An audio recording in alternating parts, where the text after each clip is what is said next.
si el fenómeno del cambio climático va en la línea que se está apuntando, un incremento del nivel del mar, si realmente esto se cumpliera, en la zona en la que nos encontrábamos, el mar entraría prácticamente en buena parte de las edificaciones.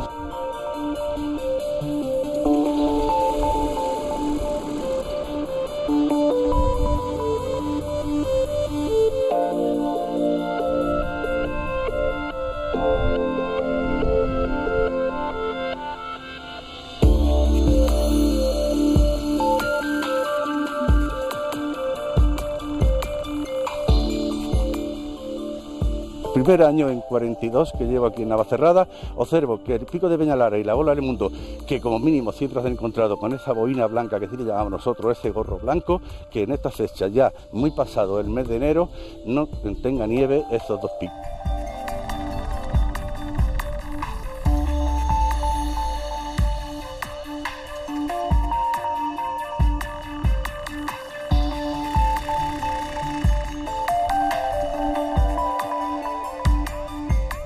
Sí vemos una tendencia desgraciada a una desaparición de los humedales por estos motivos. Por un lado, porque cada vez el consumo de agua es mayor y por otro lado, porque asociado al cambio climático cada vez va a haber menos agua que entre en los acuíferos subterráneos y en las zonas superficiales, con lo cual es previsible que los humedales vayan desapareciendo.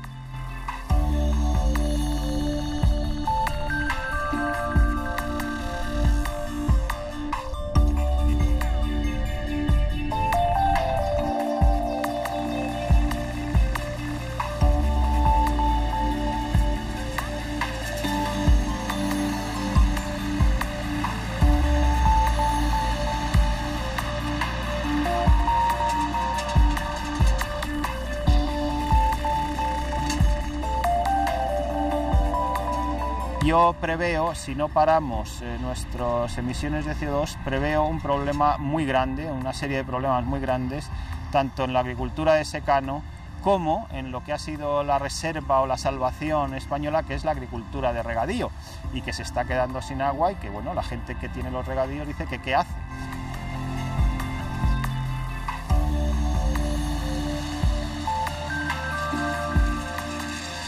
En los años 40 y tantos tuvimos una sequía brutal, en los años 90 tuvimos una sequía brutal, es decir, las rarezas meteorológicas evidentemente que afectan, y una helada fuera de tiempo, una sequía o todas estas cuestiones evidentemente que afectan. Pero con una helada o con una flor en pleno otoño no se puede justificar un cambio climático.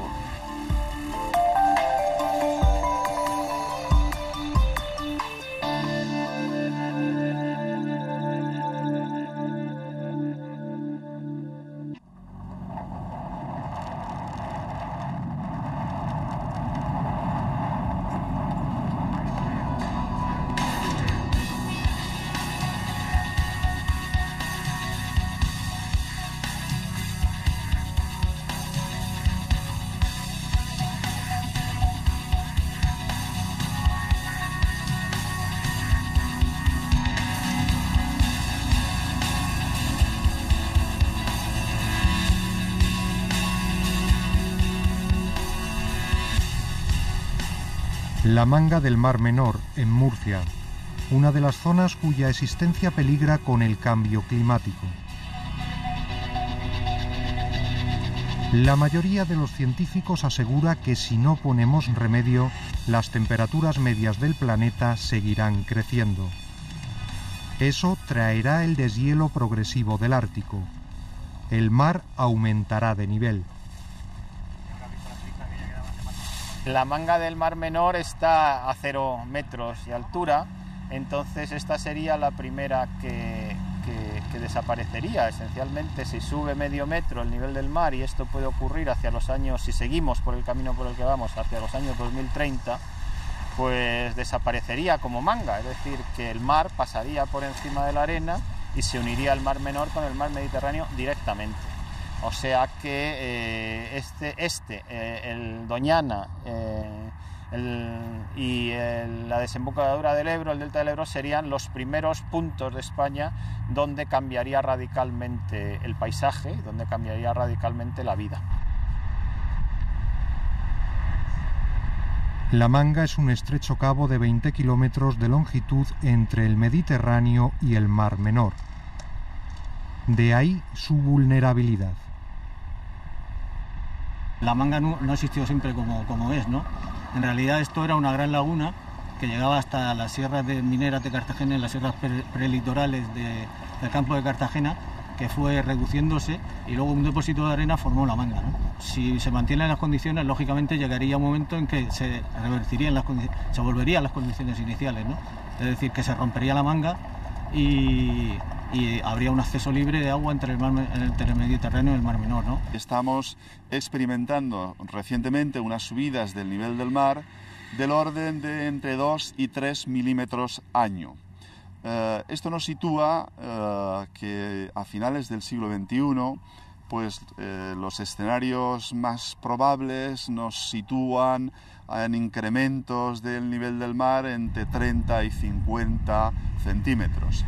Claro, hay que tener presente que cada centímetro que se aumenta en altura hay que multiplicarlo por 10 en longitud.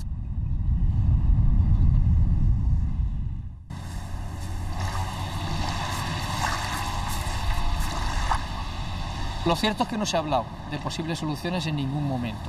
Y no se ha hablado en ningún momento de posibles soluciones porque las administraciones no han contemplado el problema. En la región de Murcia no hay ningún documento elaborado por las administraciones locales autonómicas que intenten evaluar a partir de lo que se viene apuntando por organismos estatales o internacionales qué es lo que podría ocurrir y cuáles serían las medidas. Habrá además que proteger las infraestructuras costeras.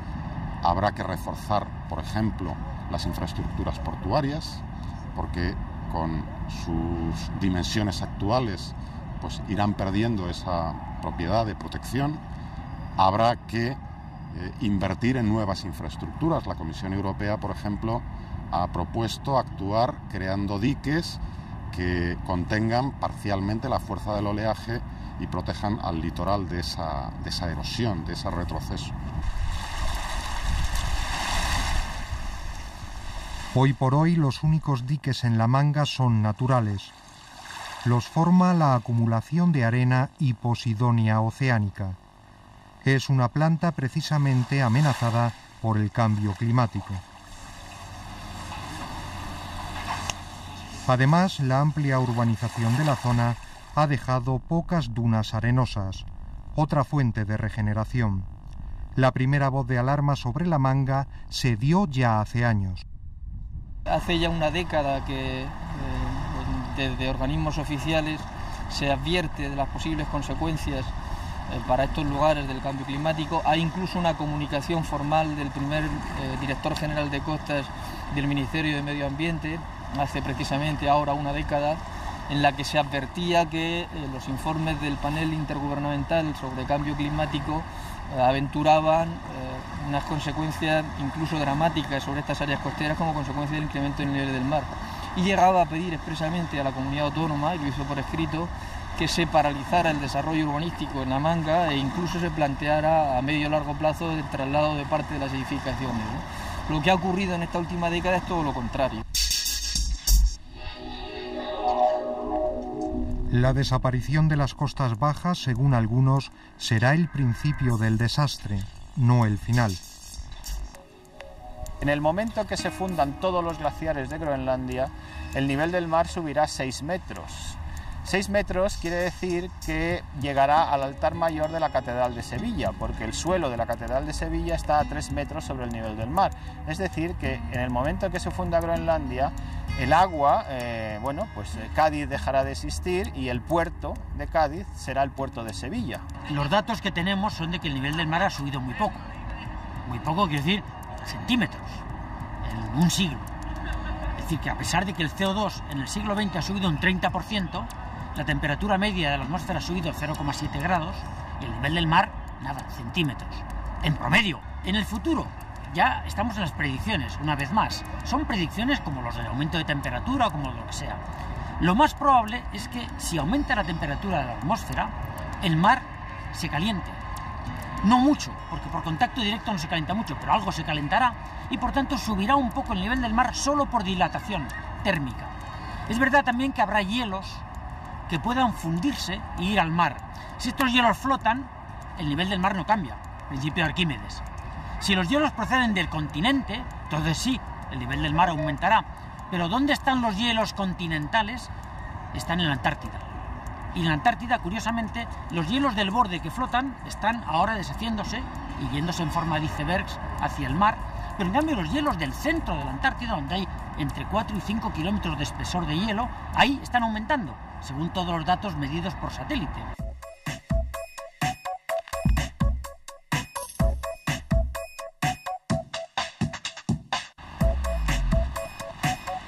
Los científicos coinciden en la causa más probable del calentamiento terrestre: la acumulación en la atmósfera de gases de efecto invernadero, en especial el dióxido de carbono.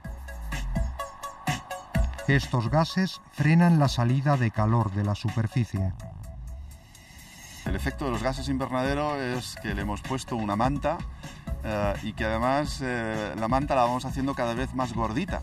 Con lo cual, lo que vamos haciendo es cada vez calentando más al planeta. Hablamos de un cambio climático producido por el hombre, por causas antropogénicas, porque ha habido otros cambios climáticos. El principal responsable de este calentamiento global son las emisiones de gases de efecto invernadero. De ellos, el que en más cuantía está contribuyendo es el CO2 y procede fundamentalmente de la quema del carbón, del petróleo y del gas que utilizamos en nuestro sistema energético. Tenemos ahora que remontarnos a muchos años atrás, y existe información de los últimos 650.000 años, donde las concentraciones que tenemos actualmente de dióxido de carbono en la atmósfera no se superaron nunca. Las naciones, por lo general, incumplen sus compromisos de reducción. España tiene un compromiso en el Protocolo de Kioto de no incrementar sus emisiones de los gases que producen el efecto invernadero en más de un 15% entre 1990 y el promedio 2008-2012. Y la situación al inicio de esta legislatura era que el crecimiento alcanzaba ya el 47%, más que triplicando el límite establecido en el protocolo. Hemos empezado a invertir esa tendencia, pero además tendremos que hacer uso de la posibilidad que ofrece el protocolo de completar la reducción de las emisiones en nuestro territorio con inversión en proyectos de tecnologías limpias en terceros países que producen reducciones de emisiones que se podrá contabilizar España como propias. Los datos históricos confirman un progresivo aumento de temperaturas durante el siglo XX, en paralelo a las emisiones de gases. La tendencia continúa. Desde el punto de vista climatológico, porque climatología es la historia, digamos, de lo que ha ocurrido meteorológicamente, lo que estamos es ante una subida continuada de las temperaturas en todo el planeta desde finales de los 70. Ese cambio afecta a ambos hemisferios, con más intensidad en el norte que en el sur. Las subidas de temperatura en España ya han aumentado 1,2 grados en los últimos 50 años. Y en España nos dirigimos hacia un escenario de 3-4 grados las temperaturas medias. Eso quiere decir que las extremas de calor pueden llegar a ser 6-7 grados. Es decir, que puede llegar a haber en Madrid 44 grados en un futuro no muy lejano. Ese aumento, esa cantidad, esa anomalía térmica es incluso más alta que la media del hemisferio norte. Quiere decir que la zona mediterránea donde se encuentra España incluso está creciendo con algo más de velocidad que en el hemisferio norte. Los científicos estamos pidiendo a la sociedad que no pasemos de 2 grados, que ya va a ser complicado, pero al menos soportable. Es decir, resumo, vamos camino de 3 grados, tenemos la posibilidad de llegar a 6, pero debíamos quedarnos en 2. Eso es una predicción. 40 años vista o 50 años vista. Una predicción a 50 años vista como mínimo es para coger con pinzas. Además, el informe dice evaluación preliminar. Evaluación, que significa, vamos a ver por lo que sabemos y hasta donde sabemos, a ver por dónde pueden ir los tiros. Preliminar es un principio de estudio y tal, ¿no? La evaluación preliminar de impactos del cambio climático, encargada por el Gobierno, prevé muchas menos lluvias para este siglo. Se llegará a notar incluso en el norte, pero sobre todo en el sureste. España, por nuestra situación geográfica, somos de los países que estamos justo en la frontera de que llueva o que no llueva. Y el cambio climático lo que va a traer es desplazar esa frontera más arriba, con lo cual vamos a ser enormemente sensibles a las modificaciones del cambio climático en lo que se refiere a las precipitaciones y también en lo que se refiere a las temperaturas. Vamos por el camino de quedarnos sin lluvia suave y de tener episodios cada vez más violentos, como los estamos teniendo ya en los últimos 2 años, pero cada vez más violentos, de enormes inundaciones intercaladas con meses y meses sin lluvia suave.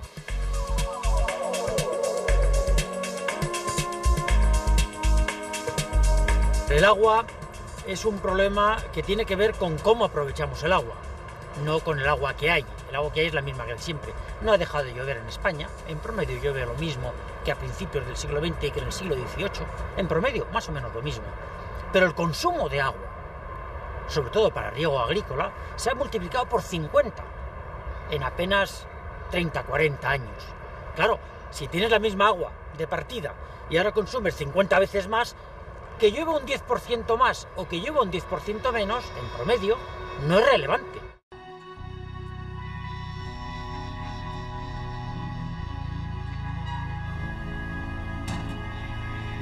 Ramón trabaja en el Observatorio Meteorológico de Navacerrada desde 1964.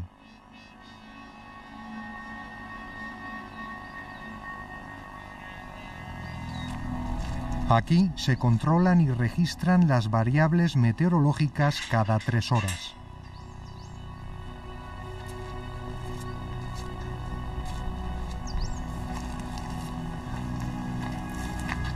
Estamos a 18 de enero y todavía no hay nieve.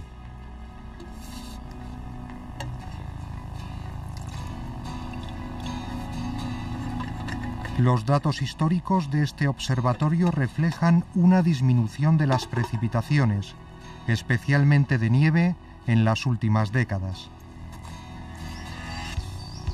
Las temperaturas han aumentado casi 2 grados en relación a 1961. Hay unas variables bastante significativas en cuanto a los valores de temperatura que estamos midiendo en esta fecha y en este lugar con relación a años anteriores. Eso, claro, el banco de datos del Instituto Nacional de Meteorología dispone de todos esos valores, como te digo, registrados cada 3 horas, y se va observando cómo nosotros aquí en el observatorio, cómo las temperaturas han ido elevándose en una media significativamente importante.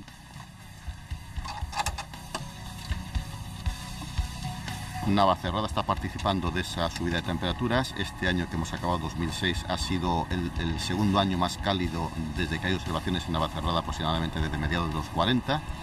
La anomalía de este año en Navacerrada respecto al valor medio climatológico es de 1,8 grados, es una de las más altas también, y realmente certifica claramente ese cambio de temperaturas. También lo podemos ver en el tema de la nieve. Los días medio de nieve en Navacerrada, pues me parece que son hace unos 80 días al año, y este año hemos tenido 55. Normal no es ni este año, ni el año anterior, ni el otro tampoco, porque llevamos varios años que la nieve es poca.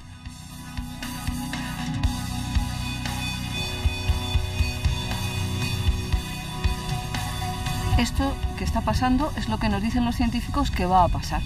Luego, si está pasando, tiene mucho sentido, desde todos los puntos de vista lógico pensar que, bueno, que esto es lo que nos vamos a encontrar, lo que nos estamos encontrando debido al cambio climático. El cambio climático se nota en que estamos en Madrid. Yo cuando era niño subía 3 meses a Navacerrada a esquiar y ahora no hay nieve. A mí me preocupa. Sinceramente te lo digo, a mí me preocupa mucho, porque claro, esto no es un brusco que vaya de un día a otro, y probablemente tampoco se note mucho de un año al siguiente.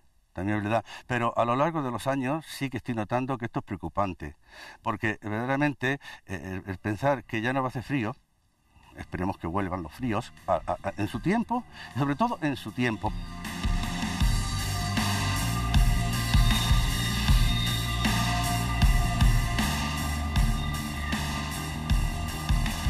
Es 22 de enero y por fin empieza a nevar en Navacerrada. El frío ha vuelto. El puerto madrileño se cubre de blanco. El verdadero invierno ha llegado, tarde, pero ha llegado. Nieva, pero no lo suficiente en los picos de España, ni siquiera en los Pirineos. Los glaciares de esta cordillera están perdiendo capas de hielo con preocupante rapidez. Los glaciares pirenaicos, que son los últimos que nos quedan en España, han perdido en los últimos 30 años el 85% de su superficie. Eso solo tiene una razón de ser y es debido al calentamiento global. Ese es quizás el impacto más visible y más que podemos comprobar. Una expedición de Greenpeace comprueba la evolución del Aneto, el glaciar más grande de los Pirineos. En 100 años ha perdido más de la mitad de su superficie. En 40 puede desaparecer. Yo daba el dato de que el total de los glaciares pirenaicos han perdido el 85% de su superficie. Uno de los lugares en donde se ve claramente es en el Aneto, que en las últimas décadas se puede comprobar con fotografías cómo era el Aneto hace unas décadas y cómo es ahora.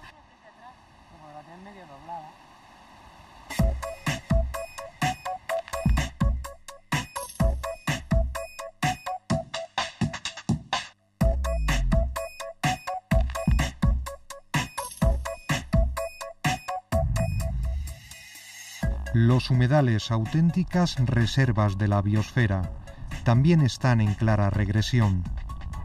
Las tablas de Daimiel en Castilla-La Mancha tienen agua en 18 de sus 1.700 hectáreas. Nos encontramos en una situación muy crítica. De hecho, estamos atravesando el segundo periodo más difícil de la historia del Parque Nacional y por lo tanto nos encontramos con una gran precariedad.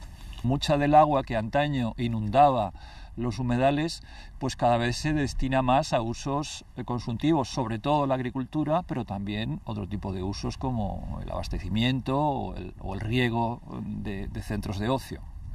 Es decir, que cada vez hay menos agua. Y no solo hay agua de la que se ve en la superficie, sino que también hay menos agua de la que no se ve, del agua subterránea, de la cual se abastecen los humedales.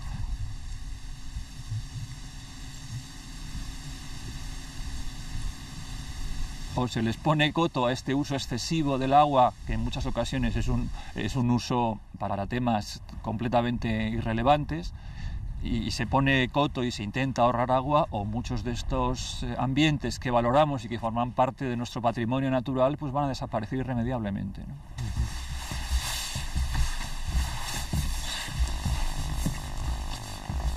Ante esta situación, los científicos temen que el cambio climático acelere el fin de los humedales. Hablar de desaparición de las tablas de Daimiel, de eso, como es lógico, nunca esa palabra saldrá de mi boca, ¿no? Lo que sí es cierto es que ese aumento de las temperaturas lleva consigo un aumento de la evapotranspiración y por lo tanto del menor rendimiento del agua, ¿no? Eso es algo obvio y en consecuencia pues indiscutiblemente eso afecta no solamente a este humedal sino a todos los humedales de una forma significativa y negativa. La situación obviamente es de peligro, claro. Piénsese que los humedales dependen del agua y desgraciadamente cada vez hay menos agua, parece ser que de acuerdo con el cambio climático cada vez va a llover menos.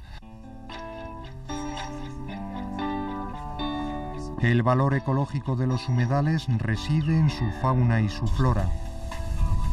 También en su capacidad de contrarrestar las emisiones de CO2, el probable origen del calentamiento global. Muchos de los humedales, y prácticamente todos los que tenemos en la península ibérica, son sumideros de carbono, es decir, son ambientes que captan el carbono, que captan el CO2, que es uno de los causantes del efecto invernadero. Y esa sería quizá la principal misión de los humedales. Pero no solo tiene esa, tiene otras evidentes, como por ejemplo en la laminación de las inundaciones. Cuando en una zona hay muchos humedales y se producen unas lluvias excesivas, unas lluvias torrenciales, los humedales lo que hacen es que en parte retienen ese agua e impiden que genere consecuencias catastróficas aguas abajo.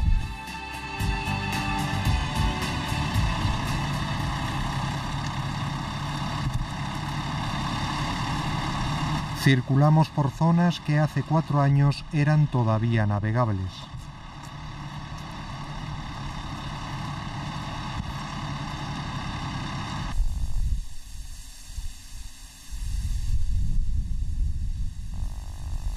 La salvación de las tablas de Daimiel parece difícil, pero no imposible.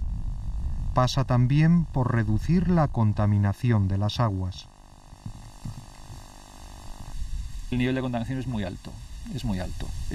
Piénsese que este ecosistema es un ecosistema muy pequeñito, metido en una cuenca muy grande, a la cual desaguan muchos pueblos y ciudades, y gran parte de cuyas aguas residuales llegan hasta aquí parcialmente depuradas en el mejor de los casos, si es que se depuran.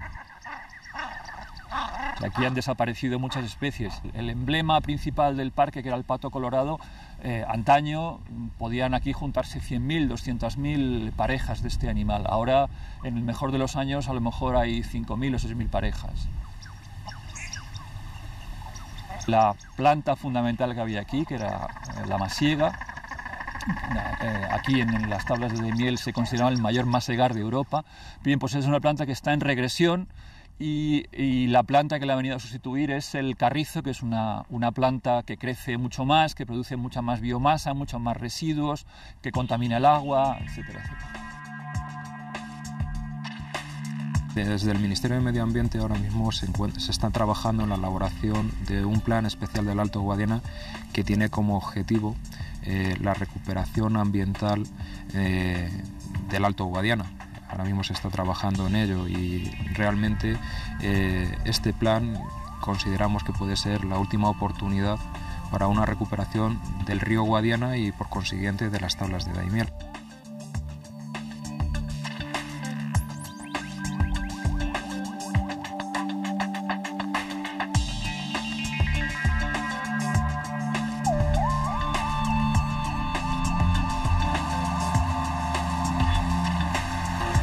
El sector agrícola será uno de los más afectados por el cambio climático, aunque no siempre en negativo.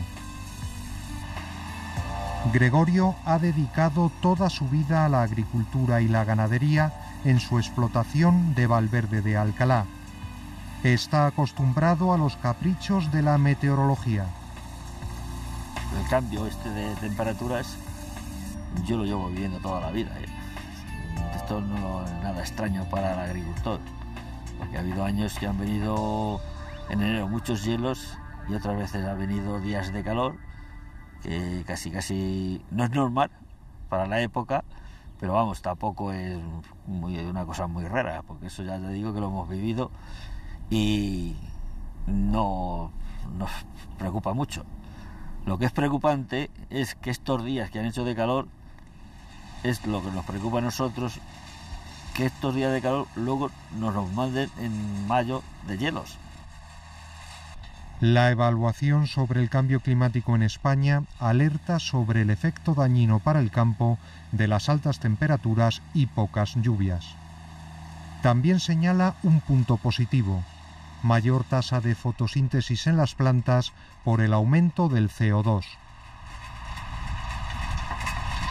Adivinar cuáles son los cambios o cuáles son las afecciones directas a la agricultura es muy complicado. Variaciones de 1 o 2 grados no desplazan prácticamente nada a los cultivos y simplemente podríamos vernos o podríamos analizar que estaríamos con periodos libres de helada un poco más estrechos o un poco más amplios dependiendo de las condiciones, y eso daría cabida a unos cultivos que quizá hoy nos estén dando en una determinada zona, pues por eso, porque el periodo libre de heladas no lo permite. La temperatura esa que venga más alta de lo que normal estamos viviendo, eso puede ser preocupante según la fecha, porque por ejemplo en enero que vengan 3 grados más, pues no creo que haga mucho daño, siempre y cuando que la tierra tenga humedad.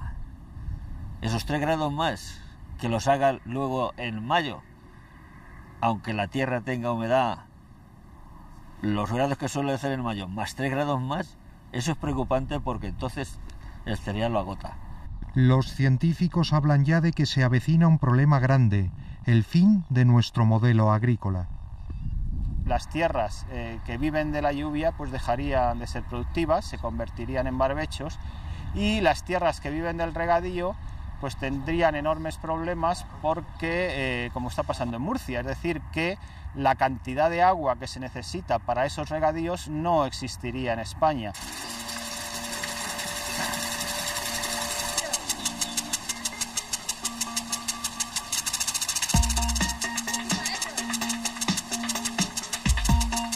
Buena parte de la agricultura española que vive del agua de lluvia, pues en la medida en que se modifiquen los patrones de lluvia, las temperaturas y demás, pues tendrá que reajustarse. Y lo que hay que tener presente es que no estamos en una cosa, que estamos en una situación y vamos a otra estática, no, es decir, estamos en un sistema que se va a ir moviendo, y esa es la enorme dificultad. Nadie quiere hacer inversiones para algo que no se sabe para cuánto tiempo va a ser. ¿En qué la gastamos el agua? Básicamente en agricultura. Más de las 3/4 partes del agua que gastamos en España es para agricultura, que sin embargo tiene un pequeño porcentaje del PIB en España, y que además muchas veces requiere incluso subvenciones europeas. Con lo cual, bueno, de alguna manera habrá que hacer una reconversión no industrial, que ya se ha hecho en los astilleros o en los altos hornos. Habrá que hacer una reconversión agrícola, por muy duro que pueda sonar esto, ¿no? Ese cambio ya se ha producido. La modernización de regadíos en España, yo creo que evidentemente quedan cosas por hacer, pero la modernización de regadíos es algo que en la década de los 90 se inicia sobre el papel, y a partir del año 2000 estamos con el Plan Nacional de Regadíos en pleno proceso de desarrollo, y la expansión que han tenido los modernos riegos por goteo, pues vamos, no cabía imaginar tan solo si nos remontamos 10 o 15 años atrás.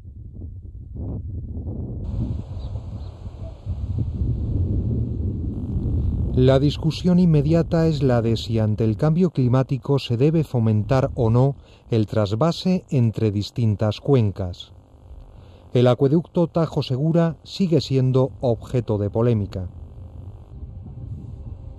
Para la segunda mitad de este siglo, la reducción en la disponibilidad de recursos hídricos puede alcanzar el 20% en las cuencas del centro, sur y este de nuestro país. Además, yo creo que esto pone de manifiesto que tenemos que buscar una gestión lo más independiente posible de la disponibilidad de agua en otras cuencas que puede no estar garantizada para el futuro. Este supuesto cambio climático lanza ciertas alarmas sobre la escasez de recursos hídricos y, digamos, frena o paraliza determinadas políticas que actúen sobre el agua como un recurso más, como un recurso renovable, como un recurso manejable y como un recurso que, como el gas, como el petróleo o como cualquier otra materia prima, pues evidentemente puede intercambiarse. La ganadería también puede verse afectada por el cambio climático. Los aumentos excesivos de temperatura en verano perjudican la ingestión de alimentos. Además, reducen el tiempo de pastoreo. Bueno, el menos frío en el invierno, pues a la ganadería no la perjudicaría, casi la favorecería, porque el frío no es bueno para el tema del ganado. Y aunque el ganado de lanal, estando metido debajo techado que no se moje, aguanta bien el frío. La calor es la mala, porque a la hora de las parideras, el cordero con mucha calor no está muy refrigerado y la calor le abate, le dan colitis, le da de todo. Entonces la leche la toma muy caliente, no le sienta bien.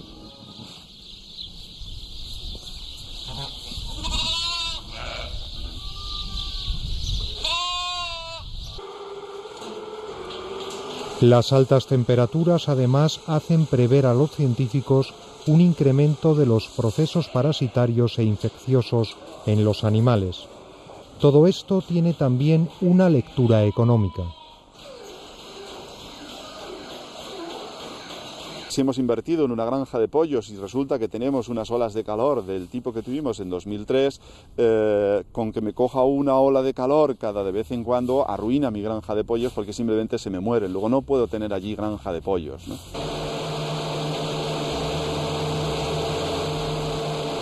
Algunas aves de granja ya han modificado su comportamiento.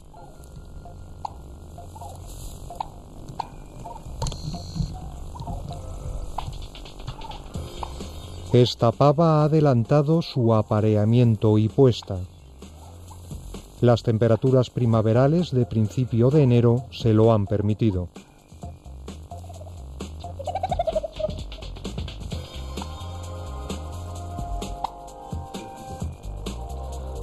Además, en algunos parques naturales este invierno han llegado menos aves procedentes del centro de Europa. Patos, cigüeñas y garzas están modificando su ciclo migratorio.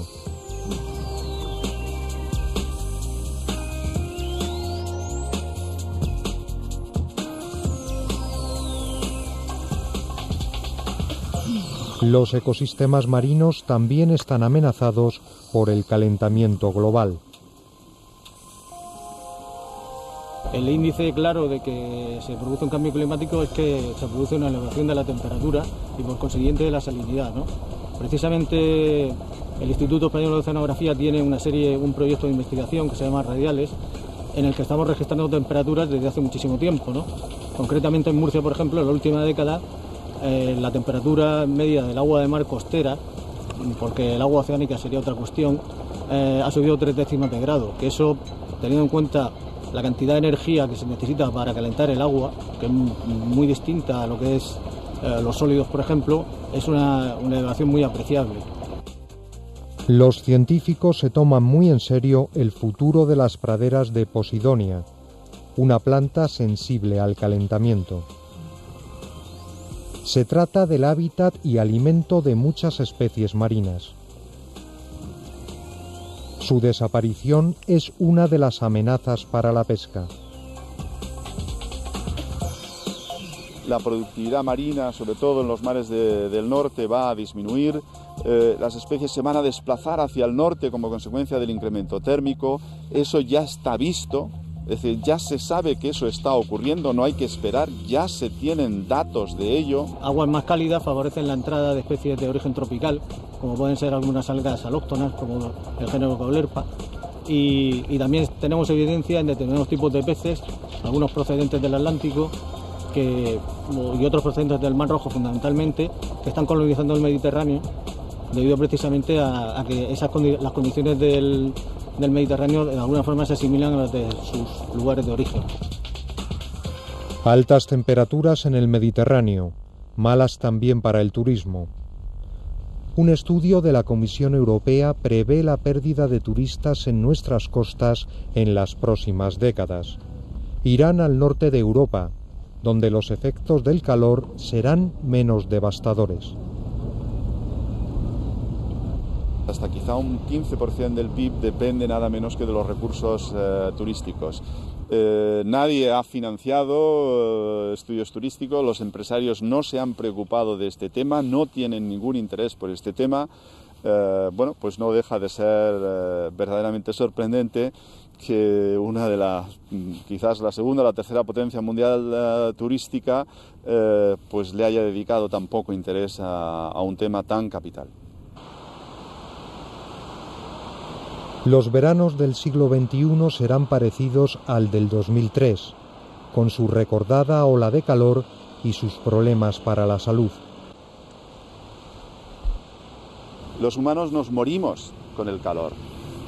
Cuando se excede determinado nivel de temperaturas al que estamos acostumbrados más o menos, todos, claro, los más sensibles, se mueren y nos morimos rápidamente, somos muy sensibles. La gente piensa que aguantamos el calor, pero eso no es cierto. Y ahí están las estadísticas y ahí están los datos. En el año 2003 murieron en toda Europa, se calcula que del orden de unas 35.000 personas y en España murieron más de 3.000 personas.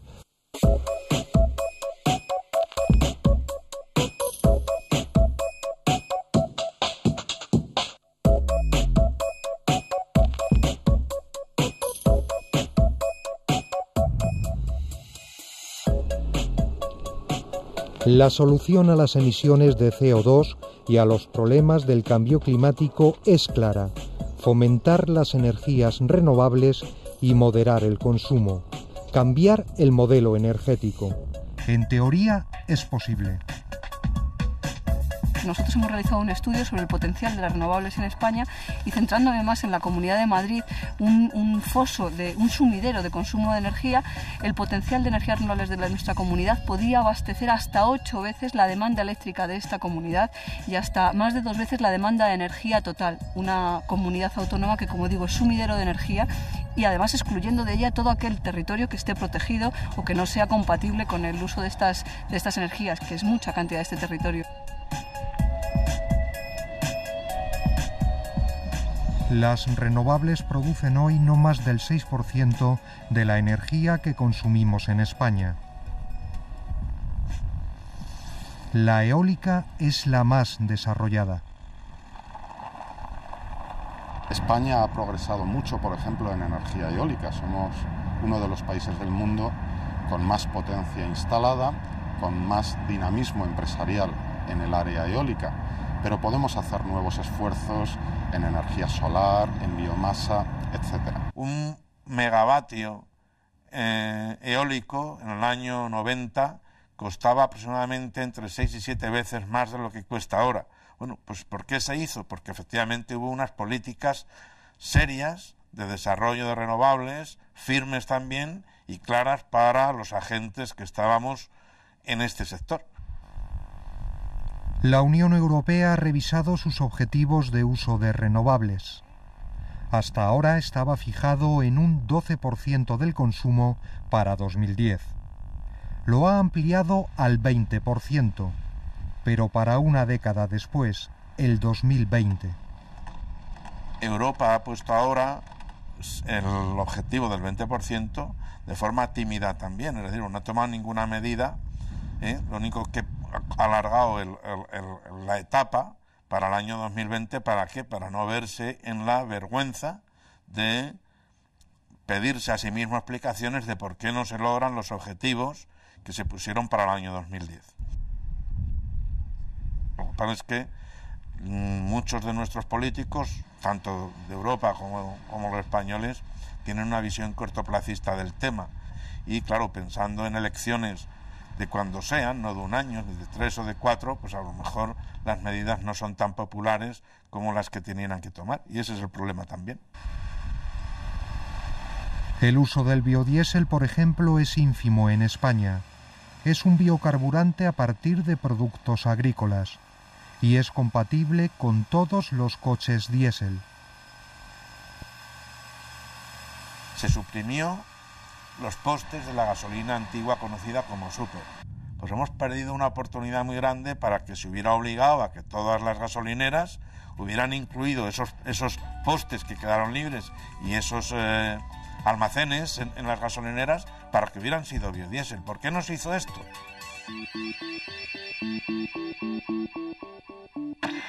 El 20% de la humanidad, los ricos, gastamos casi el 80% de los recursos naturales del planeta. Esto, se mire por donde se mire, es insostenible. Estamos viendo ya las consecuencias del cambio climático y despiertan una gran preocupación porque estas consecuencias están siendo más intensas, más rápidas de lo inicialmente previsto. No tenemos tiempo que perder. Lo decía la NASA, es en esta década cuando tenemos que poner en marcha las medidas para combatir este cambio climático. Si no, será imposible para las generaciones futuras hacer nada y tendrán que asumir esta herencia tan triste y tan tremenda que les dejamos.